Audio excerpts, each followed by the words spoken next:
Buenos días, bienvenidos a Open Class Unir.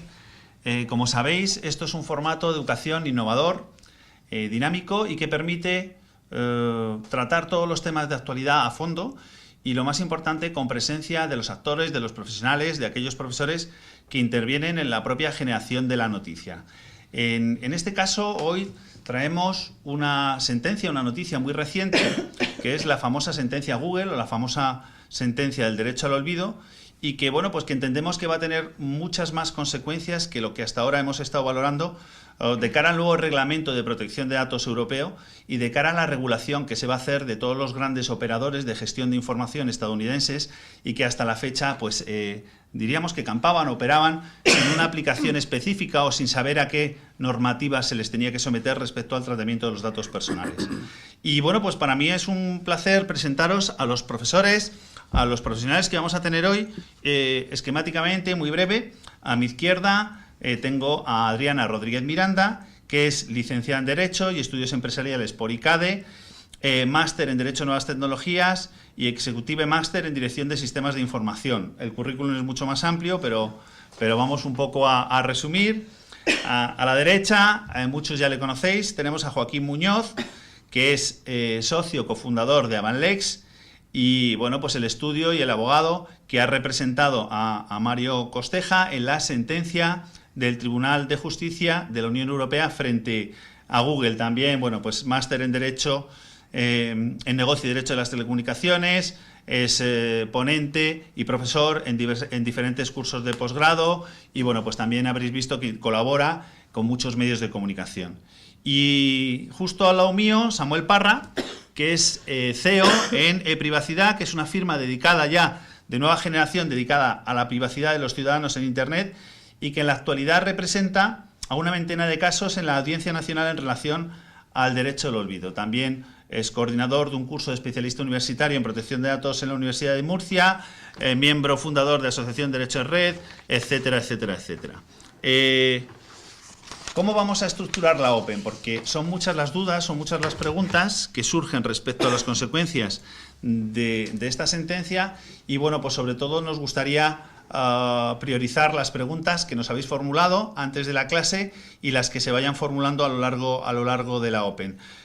A mí lo primero que me gustaría es trasladaros a los tres en formato de diálogo, en formato de debate, qué opináis sobre esta sentencia y qué consecuencias va a tener sobre la privacidad, sobre el derecho al olvido, sobre la protección del derecho fundamental a la protección de datos, ya no solo respecto a Mario Costeja, sino también respecto al futuro de la sociedad de la información en Europa, con el nuevo reglamento de protección de datos y con esta nueva época que se abre respecto a los grandes operadores estadounidenses. Como tenemos muy poquito tiempo, os doy 3 minutitos para que deis vuestra opinión y, si te parece bien, empezamos por Joaquín, ¿vale? Y terminamos por Adriana.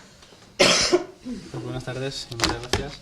Bueno, en primer lugar, las consecuencias más inmediatas pues será que por un lado los buscadores de Internet, los motores de búsqueda tendrán que cumplir con la normativa europea de protección de datos según la sentencia. Esto es algo que ya coincide también el abogado general en que la sentencia lo ratifica. En segundo lugar, creo que es la parte más mediática quizás, que es la discrepancia de la sentencia con el criterio del abogado general, por la cual entiende que al ser los responsables del motor de búsqueda, según la sentencia, tratadores de datos, que realizan un tratamiento de datos, van a tener que implementar pues unos medios técnicos para atender aquellas solicitudes de usuarios que entiendan que su acción les está perjudicando personalmente. Esto no es un derecho general, ya lo explicaremos más adelante, no es que cualquiera por capricho pueda hacer desaparecer todo lo que salga de él en Internet, sino que tendrá que cumplirse unos determinados requisitos, ¿vale?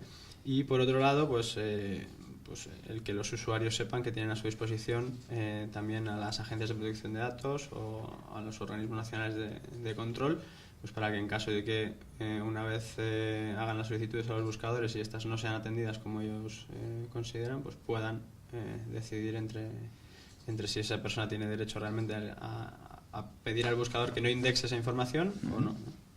Vale. Básicamente, para introducir el tema. Gracias. ¿Samuel? Bueno, buenas tardes, gracias por invitarme. Yo coincido con Joaquín en las conclusiones que él esboza. Yo sí que me gustaría mencionar, porque en ocasiones se ha dialogado de forma errónea sobre este asunto, es que la sentencia no viene a crear un derecho nuevo, el derecho al olvido, que parece que en algunos medios dice que se ratifica. Realmente ese derecho como tal no existe. Lo que sí que ha hecho la sentencia es reconocer la existencia de unos derechos que ya existen en nuestra normativa interna, pero que se le va a aplicar, como decía Joaquín, a los buscadores de Internet como Google.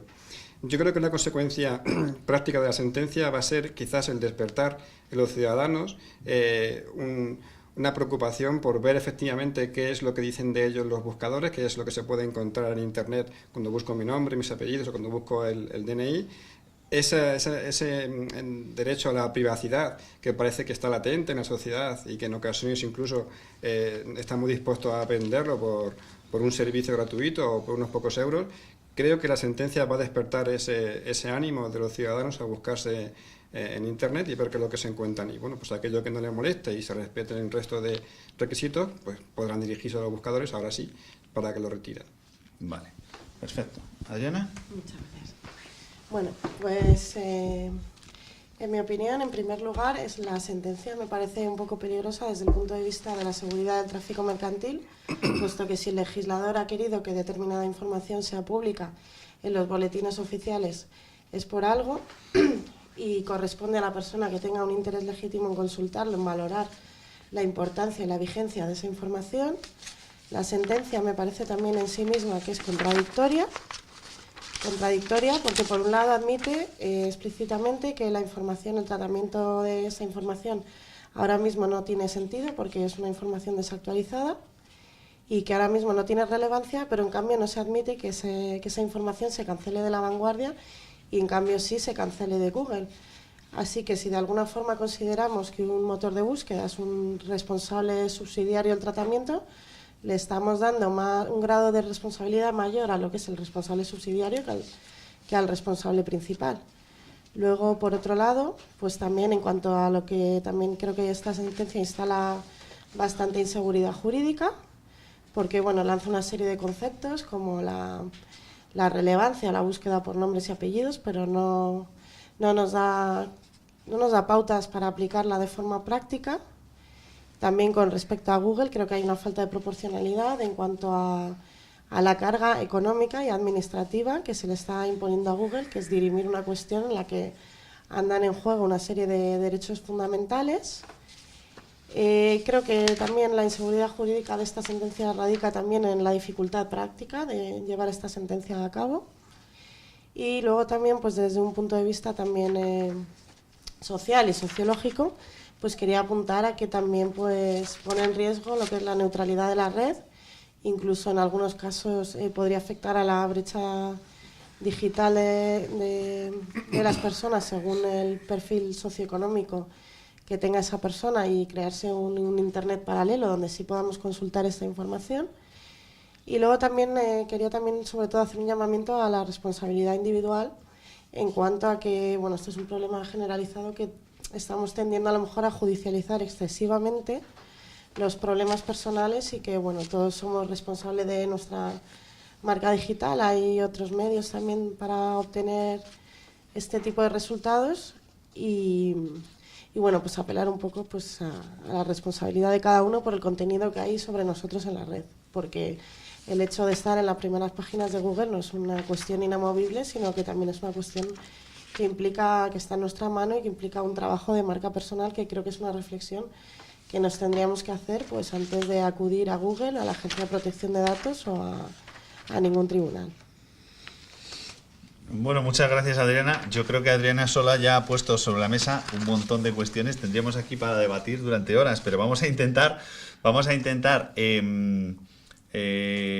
poner un poco de orden y voy a ordenar las preguntas. Voy a empezar por Joaquín. Vamos a ver, Joaquín, ¿tú consideras que es una sentencia contradictoria?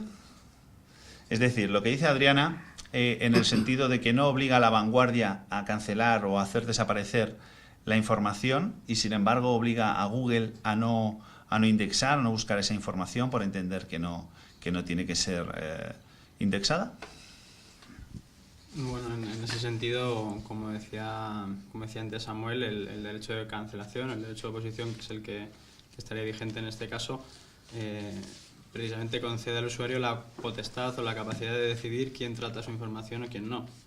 Entonces es posible que un usuario esté conforme o quiera permitir que en este caso un periódico, un boletín oficial, una publicación oficial se mantenga, pero no está conforme con el tratamiento que hace el buscador con esa información al enseñarlo, al ofrecerle los primeros resultados de búsqueda cuando alguien introduce su nombre y apellidos.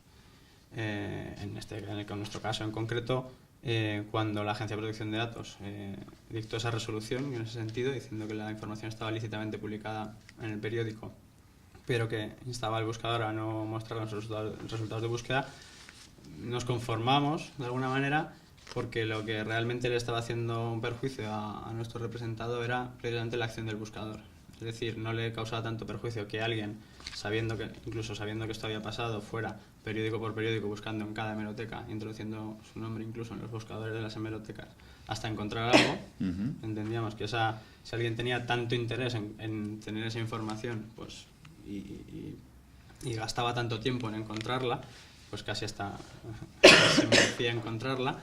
Pero lo que le estaba causando un perjuicio era que simplemente con poner su nombre y apellidos en el buscador, a golpe de clic, en 0, pocos segundos, ya esa información fuera mostrada, ¿no? Entonces, precisamente el hecho de que el afectado pueda decidir quién trata sus datos y quién no, y la acción del buscador, que en este caso es necesaria para que esa información sea mostrada, sea organizada y sea mostrada como lo hacen los buscadores, es determinante. Entonces, el usuario podrá decidir o podrá solicitar al menos, y luego ya habrá que ver en cada caso la respuesta, contra quien ejercita su derecho de oposición, de cancelación.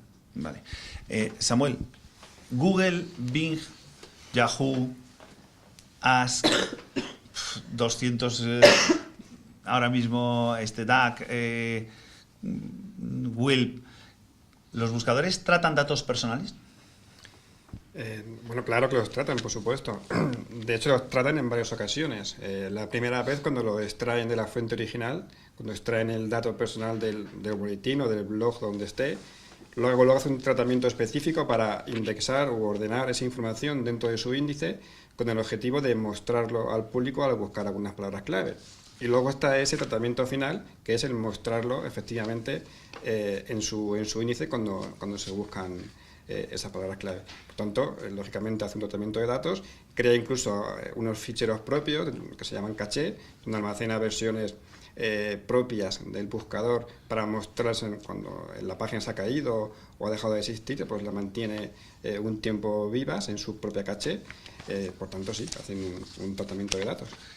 ¿El tratamiento de datos personales que hacen los buscadores forma parte de su negocio? Es que yo diría que es su único negocio. Los buscadores son gratuitos.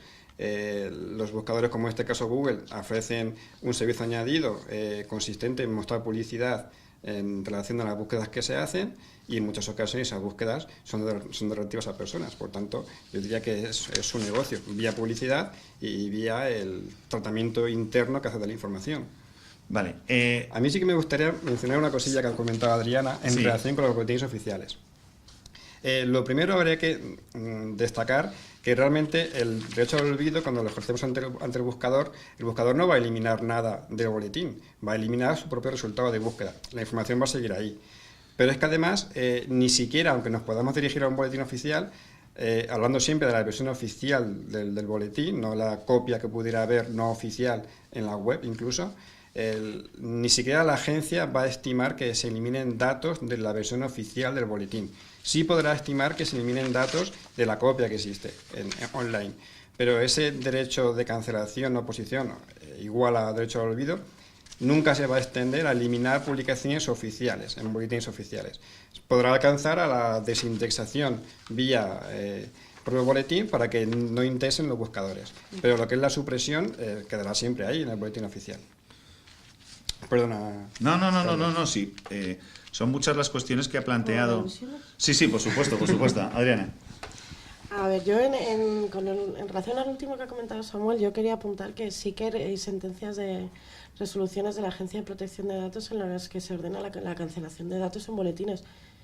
Y también hay un dictamen de la Agencia del País Vasco. Precisamente una de esas sentencias la encontré ayer, precisamente es de la misma fecha que la sentencia inicial de la agencia contra Google, que creo que es el 30 de julio de 2009, creo recordar. Pero sobre todo a mí lo que me llama la atención es que Google tenga que dictaminar acerca de la finalidad con la que un tercero, con el que no tiene ninguna relación jurídica, realizó ese tratamiento de datos, y sobre todo que un responsable subsidiario, que estaba, como se diría comúnmente, pasaba por ahí, tenga un nivel de responsabilidad mayor que el que sería el responsable principal. Y luego también pues comentar con respecto a lo que has comentado de la desindexación, comentar también que es perfectamente posible, pues a través de los códigos de exclusión, a través del fichero robots.txt, etcétera, eliminar la información de Google sin tener que acudir al buscador, e incluso ya hay un procedimiento establecido también para eliminar la información del propio caché. Es decir, que tampoco necesariamente tendríamos que meter a Google en esto, pero sobre todo mi planteamiento es ¿por qué metemos a Google en esto y no metemos a La Vanguardia en esto?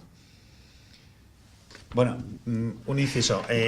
Ya todos los internautas que quieran, a mí ya me han pasado con carácter previo, me han pasado algunas preguntas de internautas que no van a poder estar, pero ahora ya, por favor, empezar a hacer todas las preguntas que queráis. Y yo voy a introducir la primera que me ha hecho Trinity.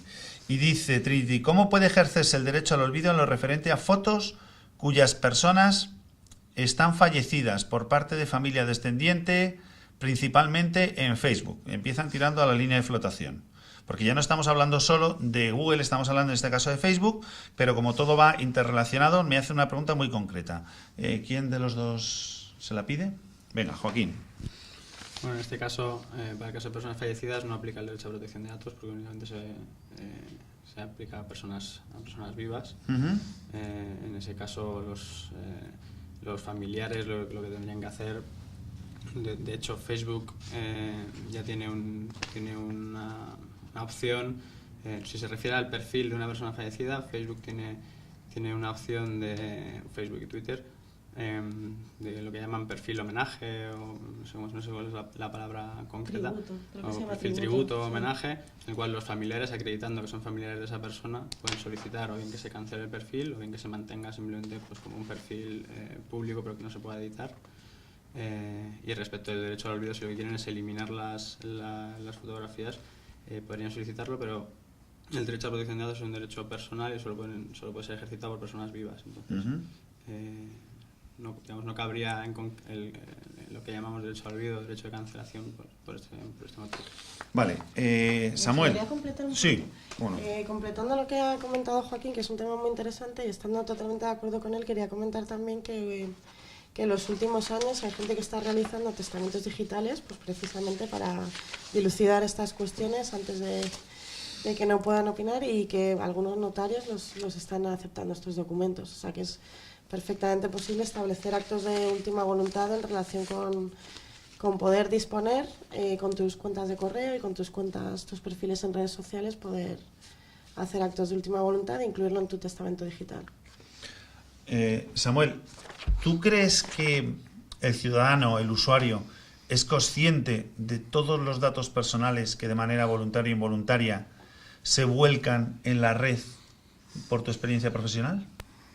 No, lógicamente, como nos podríamos imaginar, no son conscientes de la cantidad de información que voluntariamente facilitan cuando interactúan con cualquier red social o incluso cuando navegan simplemente por Internet, como la información personal que de forma involuntaria, por ejemplo, los terminales móviles van facilitando a la red, a aplicaciones que tengan instaladas, incluso las propias redes sociales, de pues, dónde están, con quién chatean, etcétera. No son conscientes, y creo que no son conscientes porque falta una base de educación y de concienciación inicial. Antes considero que los niños pequeños tuviesen acceso a tablets y teléfonos móviles, deberían ser educados en los riesgos posibles que podrían incurrir en la utilización de la tecnología. porque a mí me asombra que yo tengo sobrinos y mi sobrino con 4 años se maneja perfectamente con la tablet, pero es que ignora por completo el funcionamiento que tiene detrás. No digo ya que lo pueda conocer a un nivel técnico avanzado, pero simplemente que antes de que tuviese ese acceso al aparato, se le diesen unas explicaciones de lo que hay, de lo que es Internet, cómo funciona y cómo puede incidir en la vida de las personas si hace un uso inadecuado de él. Vale, entonces esto introduce 2 nuevas cuestiones. Una se la voy a hacer a Joaquín y la otra a Irene. Joaquín, imaginamos al sobrino de Samuel que con 4 años ya tiene acceso a Internet y que bueno, pues está gestionando ya, está poniendo información suya, que puede ser a través de sistemas de geolocalización, puede ser a través de sistemas de marketing digitalizado. Hay 1000 sistemas para conseguir datos personales en Internet. ¿Cómo se aplicaría la sentencia para los niños, para los menores de edad, respecto a evitar que su información sea indexada por los buscadores? No sé si he entendido bien la pregunta. ¿Te refieres a que si un padre detecta que un niño ha subido cierta información y está pública, ¿cómo puede eliminarla, no? Eso es. En esos casos sí que los padres o tutores legales pueden solicitar la retirada, podrían solicitar la retirada de la información de... ¿A quién? Pues en primer lugar, o bien al editor de la página web, en caso de que esa información, o bien no se haya dado la información correctamente para obtenerla, o bien se haya publicado sin consentimiento, y según la sentencia, pues igualmente también al buscador para que no indexe esa información. Lo que pasa es que en este caso yo entiendo que el único responsable sí que sería el editor. No tendría sentido meter, digamos, en este caso al buscador si la información no ha sido subida ilícitamente por el editor, ¿no? Vale, pregunta Elena Augusto. Totalmente de acuerdo, pero ¿cómo se lo podemos explicar a un niño de 4 años? Pues precisamente lo que se está trabajando en las últimas normativas es en que esa información que se debe ofrecer al usuario antes del consentimiento sea lo más clara posible. Para un niño de 4 años, yo tengo un niño de 4 años y empieza a leer, pero todavía no creo que sea capaz de entenderla. Habría que buscar el medio, y siempre el consentimiento tiene que ir unido, o sea, el consentimiento del niño, que no se puede pedir, tendría que ir unido al de su padre o tutor legal. No podemos dejar la decisión únicamente en manos del niño, sino que siempre hay páginas dedicadas para niños, de canales de televisión infantil, pues en los que a lo mejor hacen promociones en las que piden envía tu foto y puedes optar a un premio, o te felicitamos por tu cumpleaños, etcétera, ¿no? Normalmente lo que hacen es, no dicen envía tu foto o hazte una foto y envíala, sino di a tu padre que nos envíe la foto, o di a tu padre que rellene contigo este formulario, etcétera. Yo creo que quizá pues de esa manera, no solo dejando a la decisión del niño, que obviamente no tiene capacidad de discernir todavía si lo que está haciendo está bien o mal, sino involucrando o siendo necesaria también la acción de los padres o tutores. Aquí me gustaría hacer una reflexión. No quiero centrar el debate o el análisis solo en el tema de los niños, pero es que empezamos por niños y subimos hasta las más altas esferas administrativas y políticas. Un poco dejarme que haga esta reflexión. ¿Y por qué digo esto? Porque estamos hablando, en este caso, un caso muy concreto, pero tenemos un problema muy grave, que son las apps, que son las aplicaciones de descarga automatizada y las actualizaciones de las descargas que hacen los niños, y que ahora te establecen unos permisos de aplicación donde el niño le da a seguir y está poniendo su vida en la red. Cuando estamos hablando de apps, estamos hablando de empresas que hay detrás de esas apps. Estamos hablando de modelos de negocio que gestionan información personal, y estamos hablando de personas, de políticos, de responsables, de legisladores, que deben establecer las normas que deben regular esas apps, ya no solo para los niños, sino para cualquier ciudadano. Y ahora se le traslada la pregunta a Adriana. Teniendo en cuenta el mundo digital que estamos desarrollando, y tú como editora de un blog específicamente dedicado o dirigido a madres y por tu formación profesional, ¿tú piensas que el legislador, el político, el responsable administrativo está capacitado a nivel de conocimientos para tomar decisiones en este campo? Bueno, yo no sé si el legislador está capacitado o no, debería estarlo, pero yo creo que la educación digital que le demos a nuestros hijos depende mucho de la educación digital que tengamos nosotros. Es decir, que los padres, hay muchos padres que tienen aversión a la tecnología, ¿no? Y se limitan a decir, no, pues yo no voy a dejar que mis hijos tengan un perfil de Facebook hasta los 15 años, Yo creo que esa postura no es buena. Yo creo que es nuestra responsabilidad como padres también intentar entender cómo funciona esa tecnología, en qué consiste. Hay multitudes, como ha comentado Joaquín, hay multitudes de páginas web dedicadas a la seguridad para niños. Pues, por ejemplo, se me ocurre ahora Protégeles. Creo que también Red.es tiene un portal específico para que pueda ayudar a los niños a concienciarles acerca de estos temas. Y sobre todo, mientras son pequeños, pues somos los padres los responsables de poner unos mecanismos técnicos que desde luego existen y no son complejos, están al alcance de cualquier persona, para que este tipo de cosas que comentaba Carlos, como que suban información personal sin control o que se descarguen determinadas aplicaciones sin nuestra supervisión, pues igual que somos los responsables de que no crucen solos por la calle, pues somos también los responsables de que no crucen Internet, haciendo una analogía sin ir de nuestra mano también. Muchas gracias, Adriana. Vamos a ver, el otro día, no es por entrar en un modelo de debate, pero el otro día tuvimos oportunidad de ver a responsables ministeriales y políticos y fiscales de diversas instancias opinando sobre la regulación de las redes sociales, sobre la regulación de comentarios, de actitudes y de, bueno, pues incluso de injurias que se producen en las redes, en todo tipo de medios de Internet y que propugnan una regulación, ¿no?, de estas redes sociales. Nosotros entendemos, desde la universidad ya hemos dicho que entendemos que existe una normativa que se puede y se debe aplicar y que en muchas ocasiones el problema es el desconocimiento de la red y que cuando estamos intentando interpretar una sentencia del alcance de la sentencia Google, pues a lo mejor también es necesario plantearse en primer lugar si conocemos lo que es la red. Si conocemos lo que es la red, no solo nosotros los que nos dedicamos a esta profesión, sino por todas aquellas personas que tienen que tomar decisiones respecto al uso que se va a hacer por la red, tanto de menores como de adultos, como de la tercera edad, etcétera, etcétera, porque todos estamos volcados ya en el mundo digital. Lo digo un poco para explicar el por qué hago este comentario y por qué enlaza con la sentencia como tal, ¿no? Nosotros entendemos que hay muchas personas que deberían adquirir esa formación de manera previa a la toma de decisiones o al conocimiento de lo que están haciendo. Ahora voy a trasladarle, enlazar primero a Samuel y luego a Joaquín. ¿Tú entiendes que los responsables de los boletines oficiales están capacitados para tomar decisiones respecto al tratamiento de datos de todos los ciudadanos en nuestras relaciones con la administración? Yo creo que hoy en día sí. Si me preguntas hace 5 o 10 años, te diría que quizás no. Pero en la actualidad los boletines han recibido muchas solicitudes de ciudadanos, han tenido ocasión de estudiarlas las primeras y aplican criterios que yo creo que ponderan bien los derechos del ciudadano con el de la publicación oficial que persiga ese interés legítimo por la publicación. Entonces, yo creo que sí. Por poner un ejemplo, ahora mismo se está utilizando el criterio temporal. Muchos boletines estiman o no estiman el derecho del ciudadano en función del tiempo que ha transcurrido desde la que se publicó esa disposición. Y si efectivamente ya ha perdido su efectividad porque ya ha cumplido la finalidad que tenía, que normalmente es la de notificar un acto. Por tanto, yo considero que sí, hoy en día sí están en disposición de ponderar. Vale. Pregunta Pablo. Una pregunta para los abogados. El ciudadano español quería que se olvidase la noticia sobre él publicada en 1998. La justicia y los medios de comunicación ya han hecho posible conseguir este objetivo. ¿Ha fallado el derecho al olvido por culpa del Tribunal de Justicia de la Unión Europea? Ahora, ¿cuál debería ser la decisión justa de la Audiencia Nacional? Joaquín, esta te toca. Voy a añadir solo una cosilla a lo que ha dicho Samuel respecto a boletines, y no solo boletines, sino editores.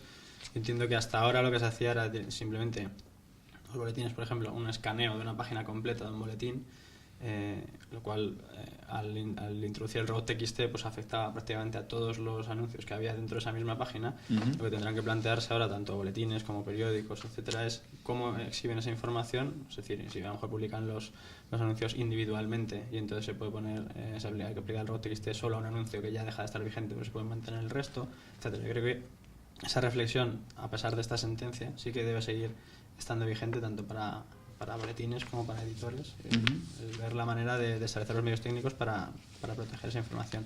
Respecto a la pregunta, cuando en la Audiencia Nacional se nos plantea elevar las cuestiones prejudiciales, una de las cosas que estaba en juego es que al ser un procedimiento que se va a llevar a cabo en Luxemburgo, el nombre del afectado, digamos, el nombre de nuestro cliente, va a ser público. Va a formar parte del procedimiento y se va a conocer pues lo que en muchos sitios de internet estoy leyendo que no se entiende, ¿no? Porque si lo que quieres es que se borre una información, ahora todo el mundo lo sabe, ¿no? Lo que le pasó a Mario, esto del embargo, etcétera, ha tenido un efecto contrario. Ya todo el mundo sabe que en su momento tuvo esta situación. Es una cosa que valoramos con él. Él nos dijo que no le importaba y que prefería que esta resolución se llevase a cabo por encima de que se supiera su identidad, ¿no? Sí que conozco que en otros casos en la audiencia que estaban en parecida situación en la Audiencia Nacional, por ser personas de cierta relevancia pública, se prefirió no llevar al Tribunal de Luxemburgo, pues precisamente por eso, porque se iba a hacer pública la identidad de esta persona, ¿no? En el caso de Mario lo valoramos con él y él prefirió que se produjese una sentencia, un pronunciamiento, siendo su caso el que estuviera, digamos, en discusión, y así ha sido. Vale. Adriana, tú has dicho antes que esta sentencia pone en riesgo la neutralidad de la red y que aumenta la brecha digital. Claro, ahora yo te digo, ¿por qué? Es decir, ¿por qué entiendes que esta sentencia va a aumentar la brecha digital y que va a poner en peligro la neutralidad de la red, entendida hasta ahora como la capacidad de todos de poner información sin que nadie intervenga, con las mismas condiciones de usabilidad, etcétera, etcétera? Bueno, pues en primer lugar, cuando hablamos de la neutralidad de la red, o más bien de la neutralidad de los resultados de búsqueda, que esta neutralidad nunca va a ser total, porque bueno, hay una serie de intereses comerciales de por medio, pero una de las cuestiones más importantes que ha revolucionado Internet y la tecnología digital en general es democratizar el acceso al conocimiento de forma gratuita. Entonces, claro, si nosotros aceptamos que este tipo de publicaciones no procede cancelarlas, sino simplemente limitar el acceso a través de Google, corremos el riesgo de que se forme un Internet paralelo de pago donde sí podamos acceder a esta información y sea perfectamente acorde a la normativa de protección de datos. Y luego, cuando hablaba de la brecha digital, también en este sentido, pues hablaba de la brecha digital pues refiriéndome a aquellas personas que a lo mejor pues no tienen un nivel sociocultural pues que les permita estar concienciados de estas cuestiones, y luego a lo mejor pues haya otras personas pues con otro nivel sociocultural que sí que se dediquen más a lo que es limpiar su reputación digital y su imagen en la red, pues obteniendo otro tipo de perfiles pues más depurados, ¿no? Entonces yo creo que el mensaje también un poco que me parece peligroso es el mensaje que estamos trasladando de que el ciudadano tiene derecho a, de alguna forma, fiscalizar lo que se dice de él en Internet, que será así en algunos casos, y también para eso está la legislación del derecho al honor, pero yo creo que en general también tenemos que ser un poco consecuentes con nuestro pasado y también responsabilizarnos también un poco nosotros, ¿no?, de nuestra marca personal. Muchas gracias. Dos preguntas. Ahora me respondéis como queréis. Una, según la sentencia, solo se obliga a eliminar los datos obtenidos como consecuencia de búsquedas efectuadas a partir del nombre de una persona física, lo que deja fuera cualquier otro criterio, ¿vale? Y, en segundo lugar, también dice, obliga a ponderar si el interesado tiene derecho o no a que se borre la información relativa a su persona.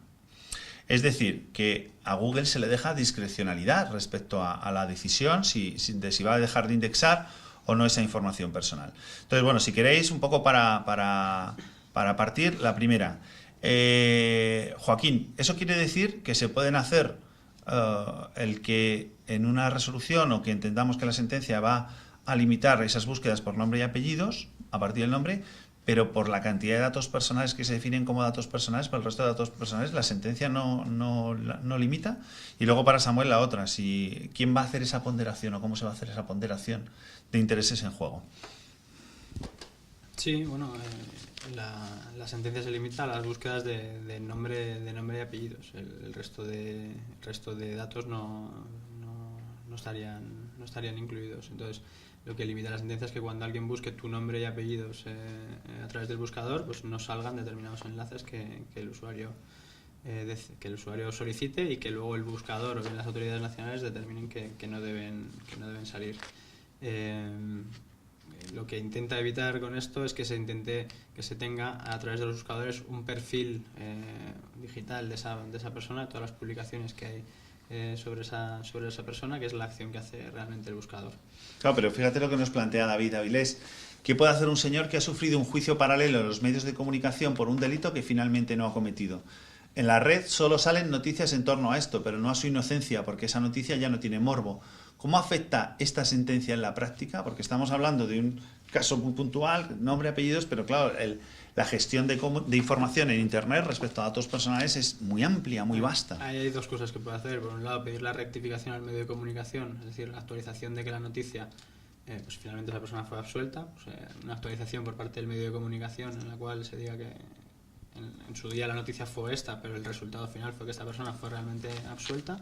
Y por otro lado, solicitar también al buscador que cuando introduzcan su nombre y apellidos, pues esa información, si ya ha dejado de ser relevante, es decir, si esa persona no es un personaje público, si esa noticia por el tiempo que ha pasado ya deja de estar vigente, que es una de las cosas que deja abierta la sentencia, el que ahora a discreción de los buscadores o a discreción de las autoridades nacionales habrá que definir el tiempo que ha de pasar para que una noticia deje de tener vigencia, ¿no? Pero creo que es algo que no se puede determinar con un plazo fijo para todas, sino que hay que ver caso por caso, ¿no? Atendiendo a la relevancia que realmente tuvo ese hecho en su momento, así es un hecho que sigue estando en actualidad o no, etcétera. O sea, son muchos los componentes que hay que tener en cuenta para decidir si esa noticia no ha de ser indexada junto con la búsqueda de nombre y apellidos de la persona, que supongo que es lo que es la siguiente pregunta que ahora va a incidir Samuel, pero eso queda abierto y sí que es verdad que queda a discreción del buscador. Siempre claro, si el afectado no está contento con la decisión del buscador, en caso de que el buscador le dé una respuesta negativa, podrá acudir a las autoridades nacionales de protección de datos para que o bien confirmen la decisión del buscador o bien solicitan al buscador que sí que eliminen esa indexación. Vale, la pregunta de Samuel se la voy a ampliar porque tanto en Avanlex como en Privacidad tenéis mucha experiencia del día a día y esa experiencia es la que interesa transmitir al alumno o al ciudadano. Y ahora vamos a poner casos prácticos concretos.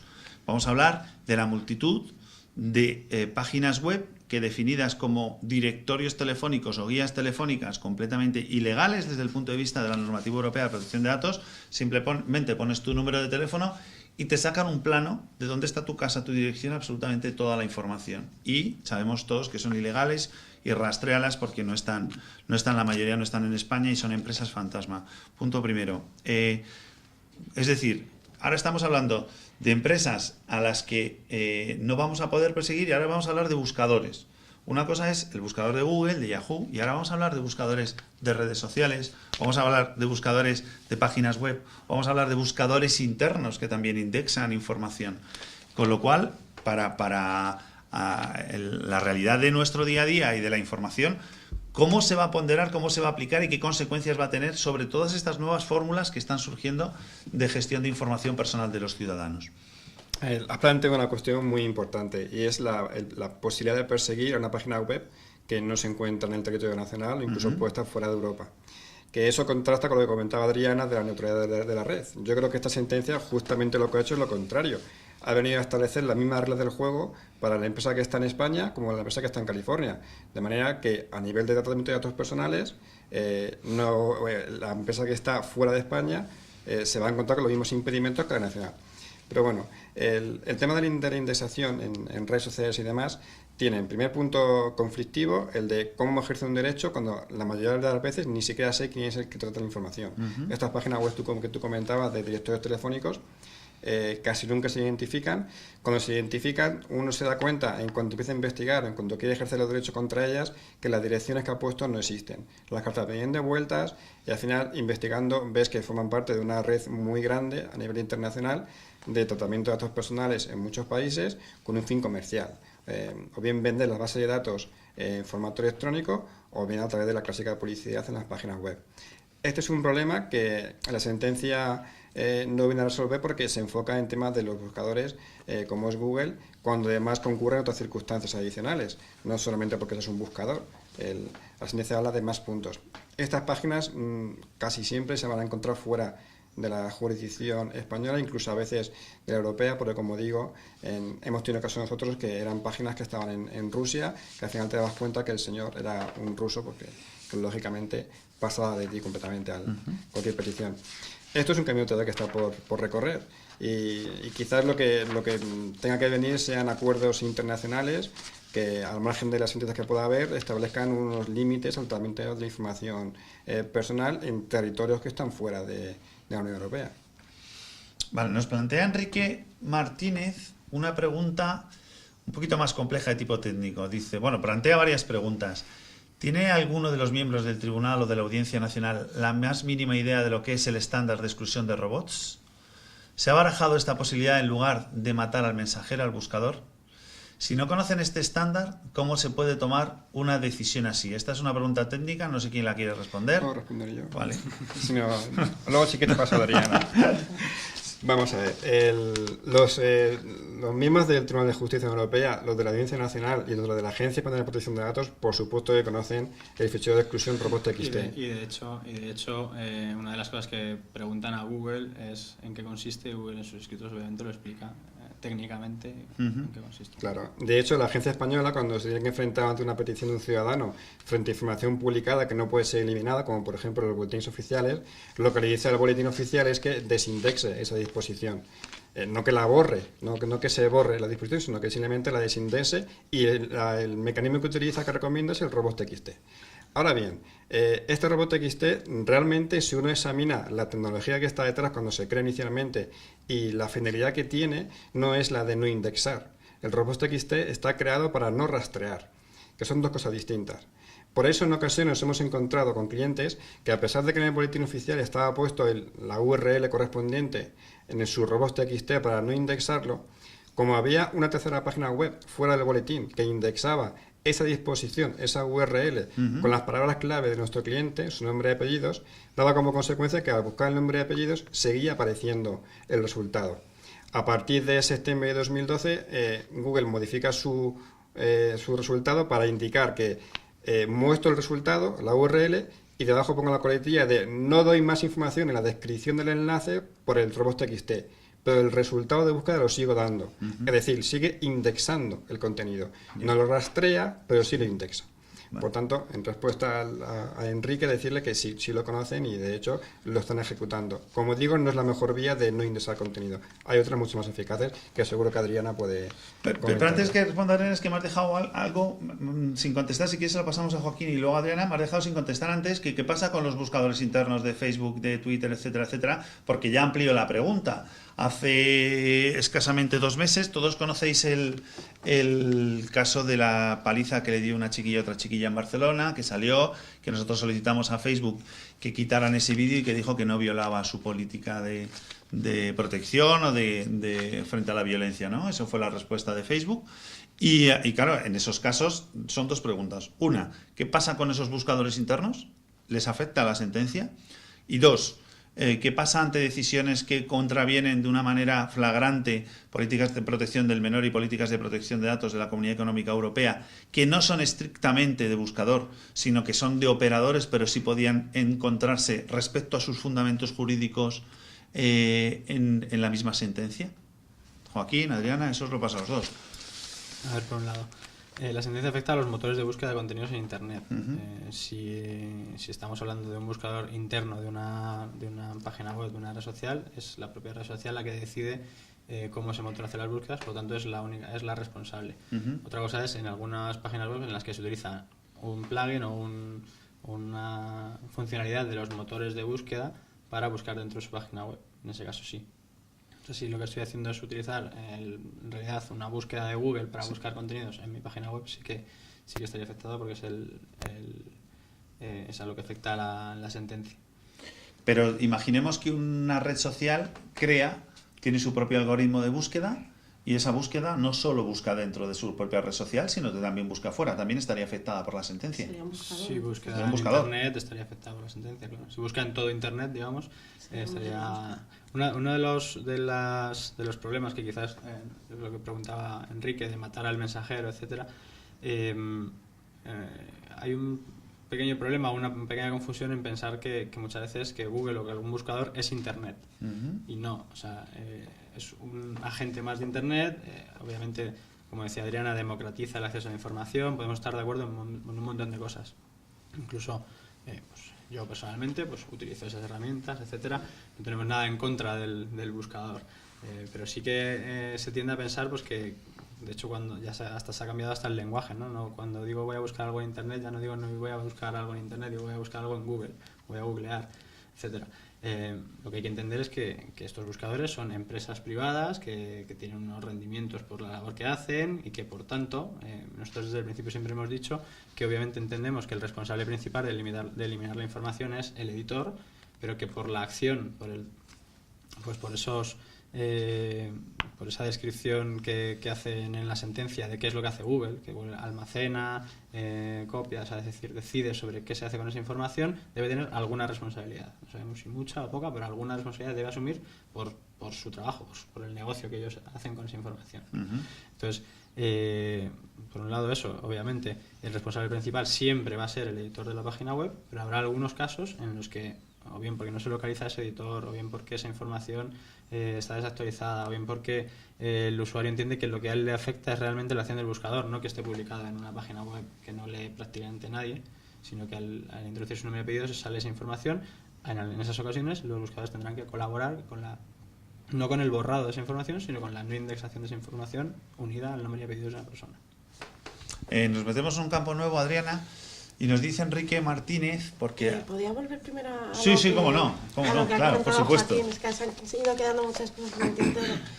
A mí una de las cosas que menos me gusta de esta sentencia, antes comentabais la posibilidad de que una persona sea absuelta de un delito, pero que luego aparezca en internet y que sea la primera noticia que tiene uno de esa persona y bueno, no sepa cómo fue el desenlace del juicio, pero bueno, también...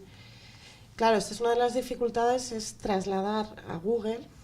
Joaquín dice que Internet no es Google, es cierto, pero tiene el 90% de la cuota de mercado, con lo cual a mí personalmente me parece un argumento falaz de la sentencia cuando dice que no estamos afectando el derecho a la información porque no estamos retirando la información del editor.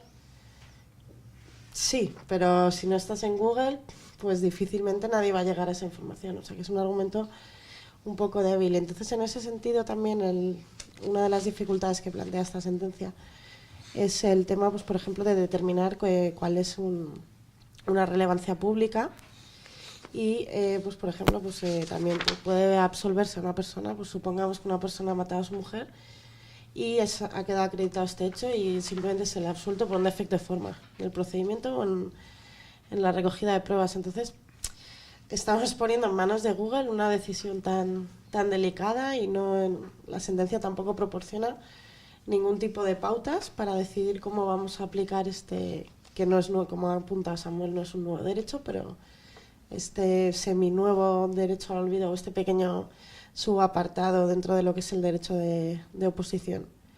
Entonces, bueno, ya que vamos a cambiar las reglas del juego completamente, pues por lo menos vamos a proporcionar unas pautas claras para que todos los operadores en el tráfico sepan a qué atenerse. Sí, porque además, fíjate, perdona, Samuel, fíjate lo que está diciendo Enrique, que marca más polémica todavía. Dice, si escribo en un blog algo que viola la imagen o el derecho al honor de un tercero, ¿no será lo normal que el afectado acuda judicialmente contra mí para borrar ese contenido? Claro, eso plantea dos tipos de problemas.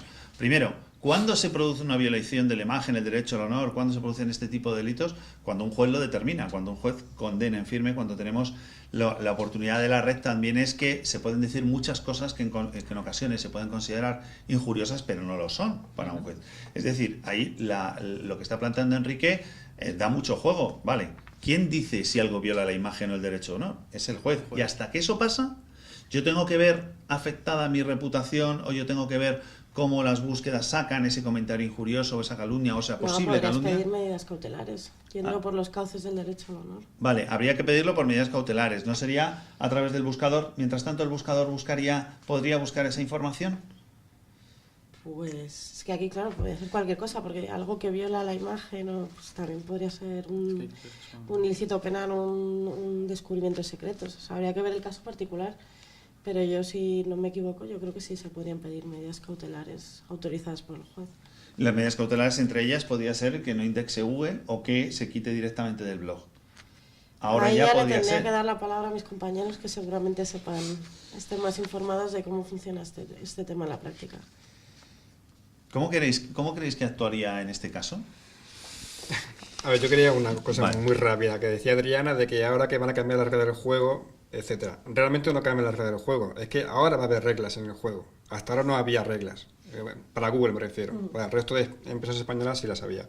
En el caso que comentaba Enrique, es que aquí puede haber 2 vías distintas, incluso 3 vías. Si efectivamente eso que se ha publicado y demás viola la imagen o la intimidad o el honor de una persona, va a tener esa vía civil para dirigirse a un juez y dirigirse contra el autor de la publicación, contra el editor.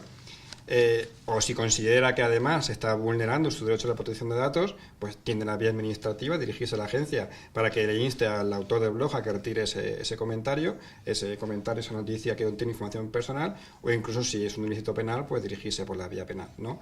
Cada vía tiene sus ventajas y sus inconvenientes. En el caso de que debe ser a él, al editor, a que dirigirse, por supuesto que sí, pero es que normalmente no se va a conocer al editor. En nuestra práctica, lo más habitual es que un señor anónimo abra un blogspot.com con una cuenta falsa, publique una cantidad de cosas tremendas y ya, pues búscalo. Es que eso no funciona así. Te puedes dirigir a Blogger. Te puedes dirigir a Google, claro. A Blogger. Sí. Que bueno, que pertenece a Google, sí. O si es un blog de WordPress, te puedes dirigir a... Te puedes dirigir, pero... gratuito a wordpress.org y si hay un nombre de dominio... ¿Y si no lo es? En España tiene que haber un titular. ¿Y si sí, no lo es? Un titular de un dominio.es, el juez te va a decir como mucho un nombre y apellidos que puede ser inventado y una dirección de correo electrónico que puede ser inventada. Punto. No te dice nada más. A diferencia de la mayoría de los registros TLDs de dominios nacionales geográficos de Europa, casi todos dan una dirección, un domicilio. Tú ahí puedes mandar una carta, como te venga de vuelta, puedes iniciar un procedimiento ante el propio servidor de juiz, al nick.es en otro caso, para que cancele el dominio. Pero es que normalmente las cosas son más complicadas.